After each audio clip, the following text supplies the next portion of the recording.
चलिए, सो ना in the continuation wall definite organisms हम लोग डिस्कस कर रहे थे। तो however the protection is not complete. क्यों? And often mycoplasma must be grown in special media. अगर आप अदर मीडिया में ग्रो करोगे जहाँ एंटीबायोटिक्स होगा तो वो मर जाएगा। तो इसीलिए उसे हमें स्पेशल मीडियम में क्या करना पड़ेगा, ग्रो करना पड़ेगा।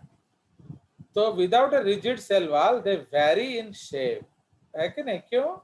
वो अलग अलग शेप के हो सकते हैं। उसको क्या कहा जाता है?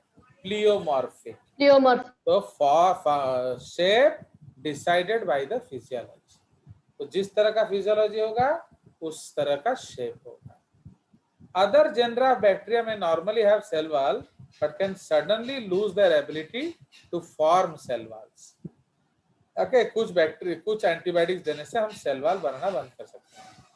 The wall deficient strains are called L forms, named after the Lister Institute. ठीक है?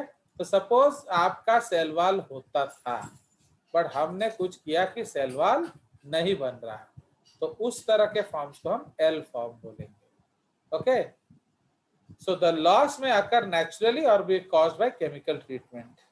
L forms may play a role in chronic और रिकरेंट डिजीजेस, जो बार बार होते हैं, वापिस आते रहते हैं। ओके, chronic और recurrent diseases. Treatment with antibiotics that affect cell wall synthesis will kill most of the bacteria in some infection, but it leaves a few alive as L forms. क्योंकि L form में तो आपका cell wall होता ही नहीं है, तो उससे क्या फर्क पड़ता है कि तुम सेल वॉल को रखो या तोड़ दो। Do understand? पेप्टोग्लाइकन मार दिया तो वो मर गया, तो इसका तो है ही नहीं ना, तो इसे किस चीज का डर है? तो like that, like if you remember that when Sunil Gavaskar used to play cricket, so then there were dangerous bowlers like Malcolm Marshall, Andy Roberts, Joel Garner, माने खतरनाक वेस्ट इंडियन बॉलिंग अटैक होता था, but उन्होंने जिंदगी में कभी helmet नहीं पहना। तो समझ रहे हो, इसका मतलब वो कॉन्फिडेंट थे। तो इसीलिए तो जो मर्जी आ जाए, गार्नर आ जाए, तुम बाउंसर मारो, जो मर्जी मारो, वो हेलमेट नहीं पहने। समझ रहे हो? तो इसीलिए उन्हें कभी भी डर नहीं था, क्योंकि वो ऑलरेडी अकॉर्डिंगली ट्रेंड थे। बट आजकल क्या हो रहा है कि आप लोग का बैटिंग में थोड़ा सा फ्लॉ रह रहा है, इसलिए कभी कभी बॉल लग जाता है, या फिर कभी कभी गलती से भी बॉल फेंक देते हैं बॉलर। तो like that. So an example of this is found in the association of bacteria with Crohn's disease. तो ये Crohn's disease में क्या होता है? माइकोबैक्टीरियम पैराट्यूबरकुलोसिस, तो ये उसको कॉज करता है, एंड जो एल फॉर्म है। ओके, तो a chronic disorder of the intestine. Clear? तो इसमें आपका एल फॉर्म अफेक्ट कर रहा है। Some archaebacteria, okay, so they may entirely lack cell walls while others have unusual walls. Okay, ये हम जब आर्कीबैक्टीरिया पढ़ेंगे तो पढ़ेंगे। Instead they have similar complaint, उसमें सूडोमुरेन होता है। तो ये हम लोग यहाँ नहीं, हम लोग आर्कीबैक्टीरिया में पढ़ेंगे, यहाँ सिर्फ लिख दिया उसके बारे में। Clear? Anything to ask here? I will go ahead. So very beautiful, हम ऑलरेडी इसका समरी आपका उस टेबल में पढ़ ही चुके हैं। ओके, तो ये आपका बार बार लिख दिया गया है। Okay, so you can write because in KVPI in these things are very very important. आपका ओलंपियाड्स, तो ये मोनरा वनरा बहुत इंपॉर्टेंट होगा। अब ये देखिए, ये उसका जो हमारा एक नॉर्मल सा डायग्राम है। अब हम आ जाएंगे सेल मेम्ब्रेन। तो सेल मेम्ब्रेन है जो नॉर्मल है, it is similar to the what, it is similar to other cell membranes. थोड़ा सा कंपोजिशन का फर्क हो सकता है, but otherwise they are also lipid bilayers and they also show the fluid mosaic model and etc. Okay, the cell membrane is a living membrane, ये आपको याद रखना चाहिए। तो बहुत लोग सोचते हैं वो डेड है, no, cell membrane is living, वो एवर चेंजिंग मेम्ब्रेन है। ओके, वो हर समय बदलता रहता है। also known as cytoplasmic membrane. This dynamic constantly changing membrane is not to be confused with cell wall, क्योंकि सेल वॉल फिक्स्ड होता है. अब जैसे सपोज क्या है, अब for example in case of your house, okay, तो आपका जो बाउंड्री वॉल में जो गेट है वो आपने पतला बनाया, तो अब जो आपका शादी में जो डाउरी में मिला बड़ा सा फ्रिज वो अंदर आ नहीं रहा, तो क्या करें, फ्रिज लौटा दें ना गेट बड़ा कर दें? गेट बड़ा कर दो, है कि नहीं, क्योंकि भाई इतना बड़ा फ्रिज मिला है लाखों का, तो फिर गेट ही बड़ा कर लेते हैं. ओके, दीवार तोड़ो और एक बड़ा गेट लगा दो. अंडरस्टूड? तो जस्ट लाइक दैट. तो सेल मेम्ब्रेन इज डायनामिक. जो चीज चाहिए हम उसके लिए गेट बना देते हैं, जो चीज नहीं चाहिए उसके लिए गेट बंद कर देते हैं. बिकॉज आप तो जानते हो जो लोग जेसीआरटी से जाते हैं उनको दोबारा आने का रास्ता नहीं मिलता. Okay, so like that. So such membranes, formerly called unit membrane, consist mainly of phospholipids and protein. ये जो आप पढ़े थे सेल मेम्ब्रेन में लोअर क्लासेस में एग्जैक्टली सेम है. So the fluid mosaic model, okay, represents the current understanding of the membrane structure. Okay, तो ये सब है, इसका मैं इतना ज्यादा डिस्कस नहीं करना चाहता. Phospholipids form a bilayer और two adjacent layers. तो उसको हम लोग क्या बोलेंगे? So that is in shortcut called what? LBL. LBL. So what is LBL? That is called lipid bilayer. Lipid bilayer. तो एक्चुअली ये पूरा का पूरा चीज हम सेल स्ट्रक्चर में पढ़ेंगे, तो इसलिए दोबारा ये मेम्ब्रेन मैं वहीं पढ़ाऊंगा, इधर हम ऊपर से भाग जाएंगे. ठीक है, तो ये फॉस्फोलिपिड बाइलेयर है. तो आप जानते हो उसका जो हेड साइड है वो वाटर लविंग है एंड जो टेल साइड है वो वाटर हेटिंग है. Tails face each other, heads face outside. Okay. Now, तो ये सब हमने डिस्कस कर लिया एंड माइकोप्लाज्मा में लिख लिया है. तो उसमें जो प्रोटीन्स होते हैं अलग अलग तरीके के प्रोटीन्स होंगे. कुछ प्रोटीन सिर्फ सरफेस में तैर रहे होंगे तो उनको एक्सट्रिंसिक प्रोटीन बोला जाता है. कुछ सब प्रोटीन अंदर भी आएंगे तो that is called intrinsic protein. And कुछ प्रोटीन आर पार हो जाएंगे, so that is called tunnel proteins. ठीक है, तो टनल प्रोटीन्स क्या है, वो आर पार हो जाएगा. ओके, कोई शक? So this is the concept of the case. A few bacteria such as mycoplasma have cholesterol molecules. तो मैंने आपको क्या डिस्कस किया था, बैक्टीरिया में नहीं होता है बट माइकोप्लाज्मा में कोलेस्ट्रॉल होता है. Cholesterol is an animal sterol. Okay, ये याद रखना, ये बहुत इंपॉर्टेंट पॉइंट है, ये सिर्फ एनिमल में मिलता है. ओके, चलिए, तो cholesterol molecules add rigidity to their cell membrane. I think this is okay, fine. तो और इसमें कुछ हम डिस्कस नहीं करेंगे. इन बैक्टीरिया जो मेम्ब्रेन है, okay, the membrane also perform some functions carried out by other structures in eukaryotic cells. Number 1 क्या करता है, it synthesises cell wall components. Number 2 assists with DNA replication. तो मेसोसोम क्या करता है, डीएनए को पकड़ के रखता है, वो उसको रेप्लिकेशन में मदद करता है. Secretes proteins. उसके बाद नंबर 4 कैरीज ऑन रेस्पिरेशन. कौन सा respiration? Has what? Electron transport system and ATP synthase complex. समझ रहे हो? तो ये आपका है, तो इसलिए बिना इसके आपका एरोबिक रेस्पिरेशन नहीं हो सकता. ओके, तो ये हमने लिख लिया. चलिए, so and captures energy as ATP. ठीक है, it also contains bases of appendages called flagella. तो फ्लैजेला भी आपका इधर प्लाज्मा मेम्ब्रेन में फंसा होता है. Okay, so like that. तो this is something about the plasma membrane. अब तो हमने एनवलप डिस्कस कर लिया. तो सबसे बाहर हमने क्या डिस्कस किया, कैप्सूल.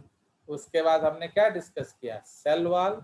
एंड उसके बाद हमने डिस्कस किया आपका क्या, जो सेल मेम्ब्रेन. तो जो सैम बोल रही थी थोड़ा हम इसका जो सेल वॉल स्ट्रक्चर को थोड़ा देख लेते हैं, जो आपका पेप्टिडोग्लाइकैन स्ट्रक्चर। कहाँ गया वो, बड़े में दिखता नहीं है।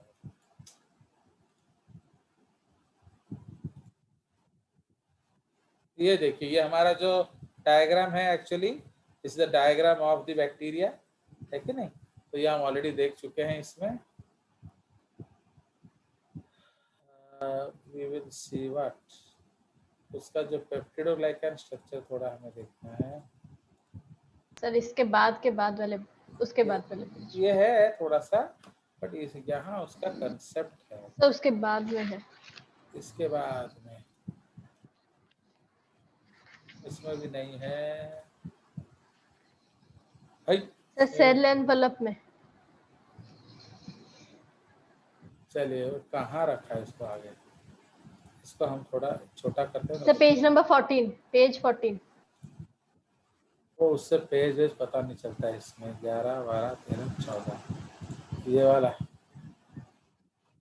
नहीं, इसमें एक्चुअली पेज ऐसा नहीं पता चलता, इसमें पेज नंबरिंग नहीं है ना। तो सर पूरा बॉटम में है पेज नंबरिंग। हाँ, वो दिखता नहीं है पेज नंबर। देख रहे हो आप, और अच्छी की देख लो, ये वाला तो नहीं है। ये है, बट इसके साथ साथ एक और स्ट्रक्चर होना चाहिए। आप और नागर अच्छी, तेरे पास प्रिंट आउट है ना? सर ग्राम स्टेनिंग के बाद में है, जस्ट बाद में। ओके, तो ये ऊपर होगा। और ग्राम स्टेनिंग,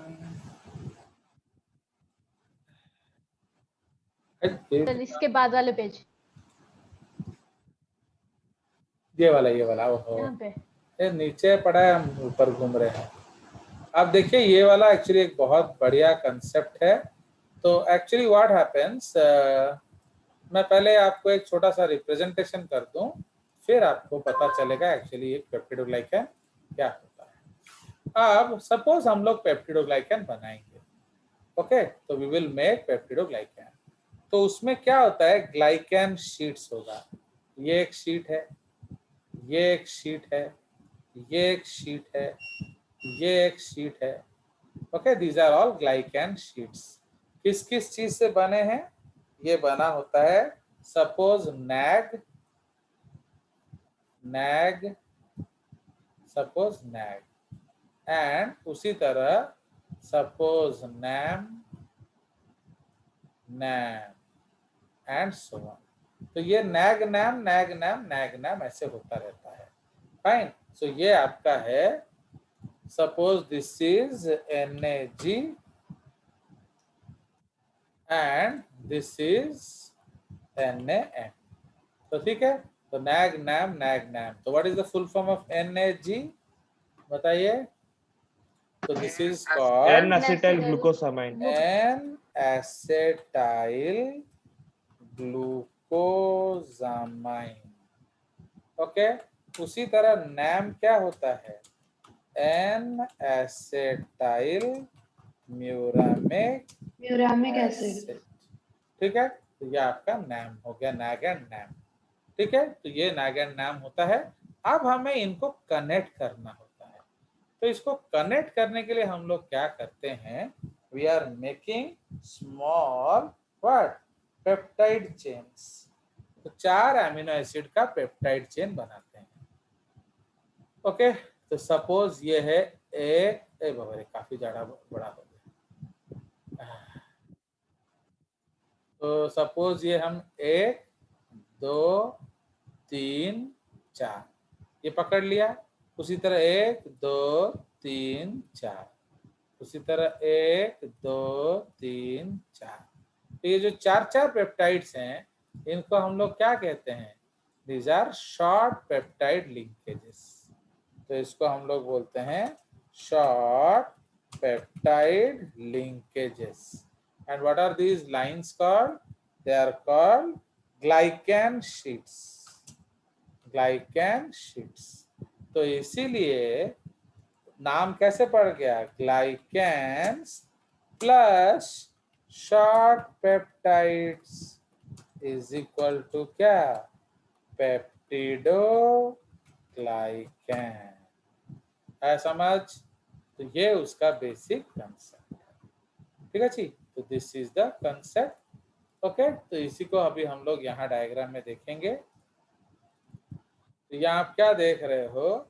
तो ये आपका नैग है, नैम है, नैग है, नैम है, चला। उसी तरह नैग, नैम, नैग, नैम, चला। तो अब यहाँ 4 अमीनो एसिड्स हैं, L-alanine, D-glutamic acid, diaminopimelic acid and D-alanine. You have to remember the names. There is no shortcut. समझ रहे हो? क्योंकि ये एक गारंटेड नीट क्वेश्चन होता है। L-alanine, उसके बाद होता है D-glutamic acid, उसके बाद होता है डाईएमिनोपिमेलिक एसिड, उसके बाद होता है D-alanine। ये फिक्स्ड होता है। ओके, तो इसलिए आपको ये इतना से काम चल जाएगा। तो you don't need to remember 1000 times, ये एक ही सीक्वेंस है, ये फिक्स सीक्वेंस है, तो there is no issue about it. ठीक है, तो ये जो 4 अमीनो एसिड है आपको याद रखना पड़ेगा। इसमें एक ही वेरिएबल फॉर्म होता है कभी कभी। Okay, that we will discuss. तो समझ रहे हो? तो अब ये जो है डाईएमिनोपिमेलिक एसिड, वो दूसरे के, ये कौन सा है? ये 3 पोजीशन है, ये 1 पोजीशन है। तो इसको हम लोग 3-1 पेप्टाइड लिंकेज बोलते हैं। अंडरस्टूड? तो this bond is called 3-1 peptide linkage. तो वो उधर हमारा लिखा है, हम देख रहे हैं। तो शायद इसी के ऊपर लिखा था क्या? यस। तो ये आपका देख लीजिए। तो ये हम लोग देख रहे हैं। तो peptidoglycan structure, the feature common to all bacteria. हो गया? तो पेप्टिड नैग एंड नैम तो लिखा है हमने। And the amino acids form a short peptide, 4 alternating amino acids. कौन सा? D and L amino acids. The peptide is connected to the carboxyl group NAM. तो इसीलिए इधर भी नैम से जुड़ा है, इधर से नैम से जुड़ा है। तो इसलिए पेप्टाइड किसके साथ? ये भी पीएमटी क्वेश्चन है। किधर गया वो? ये रहा। तो ये जो पॉइंट है इसको हम ब्लू अंडरलाइन कर देते हैं। समझ रहे हो? ये पीएमटी क्वेश्चन है। ओके, ये वाला इसको चलो रहने दो विदाउट अंडरलाइन। ये नीचे वाला अंडरलाइन पोर्शन है। समझ रहे हो? तो इसलिए अमीनो एसिड्स किस मॉइटी को अटैच होते हैं? नैग ना NAM? That is NAM. Madhav, हेला? So that is the NAM moiety. तो ये हो गया। इधर देखिए। So many bacteria cross-link the strands by connecting the COH group of D-alanine at 4th position directly to the amino group of diamylopimelic acid at position 3. तो ये हमारा एक कंसेप्ट है। ओके, तो D-alanine at position 4 directly to amino group of DAP position 3। तो इसीलिए actually हमने उधर गलत लिख दिया ड्राइंग में। तो एक्चुअली हम नीचे से गिनेंगे ना एलानिन से। तो ये 1 2 3 4 है actually. So this is 3 4। Fine, समझ में आया कि नहीं? 3 क्या है? 3 DAP है एंड 4 क्या है?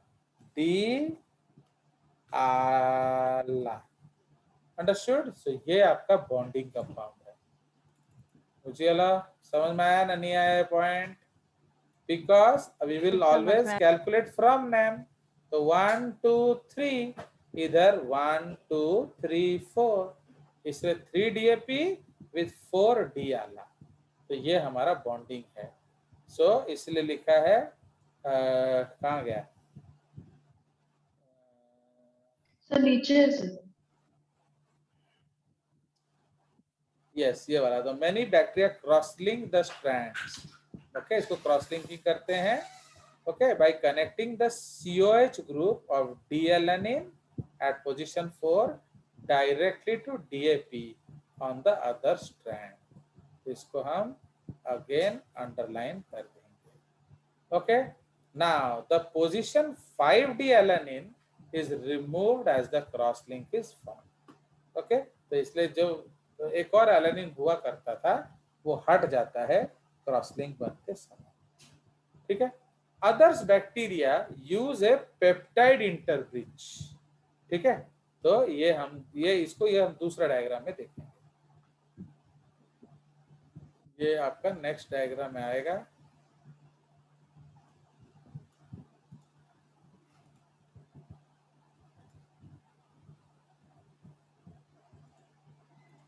ये वाला, तो इधर देखिए, यहाँ देख रहे हो, तो ये आपका दो कंसेप्ट हमने यहाँ बॉन्डिंग का लिखा है। तो ये देखिए, ये एक चेन है, तो दिस इज द नाम यूनिट एलानिन। तो उसके बाद आपका आ गया डी ग्लूटामिक एसिड, फिर डायमिनोपिमुलिक एसिड, फिर डी एलानिन। ओके, तो L ala D glu diaminopimelic acid D alanine. तो ये जो COH ग्रुप है, ये बॉन्ड करेगा किसके साथ? ये फोर्थ हो गया, ये आपके थर्ड वाले के साथ बॉन्ड करेगा। देख रहे हो, तो हियर यू सी फोर्थ का डी एलानिन, देख रहे हो, ये क्या है? दिस होल थिंग,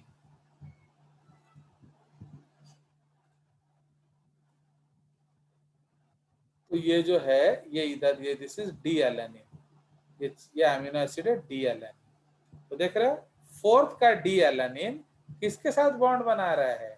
आपका 1 2 3 DAP के साथ। ठीक है, समझ में आया? तो ये एक तरह का लिंकेज है। दूसरा तरह का लिंकेज क्या है? दैट ये पेप्टाइड लिंकेज बनाता है, तो ग्लाइसिन पेप्टाइड्स का। तो D alanine and L lysine के बीच में आपका क्या होता है? एक पेप्टाइड इंटरब्रिज होता है। ओके, तो इसमें देखिए ये अलग अलग में है। तो ऊपर वाला जो है आपका ई कोलाई में है, staphylococcus aureus, okay, is a gram positive bacterium. NAM, okay, and NAG, okay, the glycine NAM is this, although the polysaccharide chains are drawn opposite each other for the sake of clarity, two chains lying side by side may be linked together. तो इसको हम linkage करते हैं। तो कैसे linkage करते हैं? By peptide interbridge. तो glycine glycine glycine glycine glycine peptide interbridge बनाता है। ओके, किस किस के बीच में बनाता है? फोर्थ डी एलानिन एंड उधर से ये क्या हो गया? Third L lysine. तो यहाँ इंस्टेड में क्या है? आपका डाई एमिलोपिमेलिक एसिड के जगह पर क्या है? बोलिए, L lysine. L lysine. L lysine. हाँ, तो अगर आपका, तो अगर पूछा जाए किसमें क्या होगा, तो आप बता पाएंगे? तो जिसमें DAP है तो वो 4-3 बॉन्ड बनाएगा, जिसमें DAP नहीं है तो वो D alanine and lysine bond बनाएंगे। ओके, तो जिसमें DAP है D alanine and DAP, and जिसमें लाइसिन है उसमें D alanine and lysine. Okay, so they will make the bonds. कोई शक? सर इसका मतलब ग्राम पॉजिटिव बैक्टीरिया में डी ग्लूटामिक एसिड नहीं होता? डी ग्लूटामिक एसिड होगा, DAP नहीं होगा। समझ रहे हो? अच्छा, ये देख रहे हो कि नहीं? ये देख रहे हो DGLU लिखा है, तो ये ग्लूटामिक एसिड है जी एक्चुअली, सर। ये ग्लूटामिक एसिड Yes, है, ये लाइसिन है। तो यहाँ क्या है? इधर DAP होना चाहिए, तो DAP की जगह पर इधर क्या आ गया? लाइसिन। मैंने इसलिए तो आपको कलर कर दिया ना बॉक्सेस, ताकि आपको डाउट ना आए। तो इधर आप देखो, यहाँ हमने एक कलर कर दिया बॉक्स। ओके, यहाँ एक बॉक्स कलर कर दिया, डी आला DAP, इधर डी आला एल लाइसिन। ये भी थर्ड पोजीशन है। ओके, एंड ये भी क्या है? तो ये भी आपका थर्ड पोजीशन है, नहीं? तो this is also third position. तो फर्क सर सिर्फ है, ऊपर वाला ग्राम नेगेटिव बैक्टीरिया है। हाँ, तो ऊपर वाला जो है वो ग्राम नेगेटिव है, इकोलाई, नीचे वाला जो है वो ग्राम पॉजिटिव है। तो ग्राम नेगेटिव बैक्टीरिया में DAP होगा, ग्राम पॉजिटिव बैक्टीरिया में एल लाइसिन होगा। ठीक है, तो अगर एल लाइसिन है तो डी आला एल लाइसिन के साथ जुड़ेगा, बट यहाँ पेप्टाइड बॉन्ड नहीं बनाएगा, यहाँ पेप्टाइड ब्रिज बनाएगा बहुत सारे अमीनो एसिड्स का। ओके, बट डी आला एंड DAP क्या बनाते हैं? वो बनाते हैं पेप्टाइड लिंकेज। ओके, तो वो CONH बॉन्ड बनाते हैं। ओके, हाँ बोलो संकल्प, क्या पूछ रहे थे? सर ये पेप्टाइड चेन जो है वो हमें एनएम से निकलते हैं क्या? For all case. Every sir ये जो पेप्टाइड अमीनो जो एसिड। है वो नाम के यस साथ सर। ही जुड़ा होगा, उसका एनर्जी से कोई वास्ता नहीं होता है। अंडरस्टूड? तो जो शॉर्ट यस सर। पेप्टाइड है वो ऑलवेज कनेक्टेड टू नाम होगा, ऑलवेज। चलिए और बोलिए। तो तुम्हें एतिकी स्कूल में पढ़ियार बाट ही नहीं रे बाबा। सर इतना आपको बताएंगे, बोलो। नो सर, चलिए, चांस नहीं। तो that is the case. And इसलिए इसको थोड़ा अच्छे से क्यों पढ़ना है, ये सब जो क्रिटिकल क्वेश्चंस है ना, ये सब केवीपीआई टॉपिक्स है। फाइन, तो this criticality is the speciality of KVPI. Okay, NEET में क्या है, वो बेबी बेबी क्वेश्चंस आएगा, बट ये जो टेढ़ा मेढ़ा क्वेश्चंस है ये सब केवीपीआई का फोर्टे है। ओके, तो इसलिए वो पूछेंगे डीएपी किस में मिलता है, तो आप बोलेंगे ग्राम नेगेटिव, एंड आपको लाइसेंस किस में मिलता है, that is gram positive. Okay, चलिए और बोलिए। Fine, so that's all we will discuss for today. Okay, ताकि आप लोग आराम से जाके इसको पढ़ें एंड इसको थोड़ा याद रखने का कोशिश करें। ओके, तो इसीलिए you are after we finish this हम देख लेंगे एनसीईआरटी में क्या लिखा है। एक्चुअली एनिमल टैक्सोनॉमी में क्या कर रहा हूँ, पहले एनसीईआरटी करा के फिर आगे जा रहा हूँ। इसमें हम लोग पहले पूरा ये देख लेंगे जीसीईआरटी, फिर देखेंगे एनसीईआरटी में क्या है क्या नहीं। अंडरस्टूड? तो इसका मतलब क्या है, हमारा दोनों लाइन कवर हो जाएगा। ओके, कोई doubt? You want to ask